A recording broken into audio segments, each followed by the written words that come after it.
மற்ற துறையில் வந்து பணம் தான் பிரைமரி, எனக்கு கோடி கோடியாக வேணும் அப்படின்னு. சினிமாவில் பணம் வந்து செகண்டரி, பிரைமரி வந்து உயிர் கொடுத்து போராடுறது. ஸோ நயன்தாரா பொறுத்தவரையும் தமிழ் படங்களில் அது உயிர் கொடுத்துருக்கோம். இந்த அம்மா என்னோட ஜூனியர் தான், எனக்கு தெரிஞ்சு அது உயிர் கொடுத்து தான் இந்த கண்டம். இந்த 3வது கண்டம் தாண்டும் போது தான் 4வது கண்டம் வரும். இன்னைக்கு ஒரு ஃபோன் எடுத்தா ஷாருக்கான் கூப்பிட்டு ஹலோ சார் எனக்கு டேட் இருக்குன்னு சொன்னால் நயன்தாரா ஓகே ஆகிடும். அல்லு அர்ஜுனை கூப்பிட்டு எனக்கு ஒரு டேட் இருக்குன்னு சொன்னால் அடுத்த தெலுங்கு படம் புக்கிங். அவருக்கு கேரளாவில் கூப்பிட்டு மோகன்லால் சார்கிட்ட கூப்பிட்டு எனக்கு சொன்னால் உடனே புக்கிங். இங்கே தமிழ் படத்தில் சொன்னால் உடனே டேட்.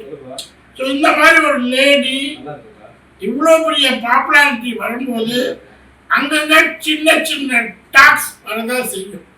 அது அவங்களே பெருத்துப்படுத்தல, நீ கேட்டதுனால, நான் இண்டஸ்ட்ரியில் இருக்கிறதுனால, அவங்களோட ட்ராவல் பண்ணுறதுனால, அவங்களோட புகழ் பாடணும்னு எனக்கு இது கிடையாது. ஏன்னா எனக்கு வேலை கொடுக்குறதெல்லாம் ஆல் டைரக்டர்ஸ். பட் அவங்களோட ஒர்க் பண்ணும்போது இப்போ கடைசியாக ஒரு படம் ஒர்க் பண்ணேன். இல்லை நீங்கள் நடிச்சிருக்கீங்களா, நான் அதனால கேட்குறேன். அதான் டெடிக்கேஷன், அர்ப்பணிப்பு.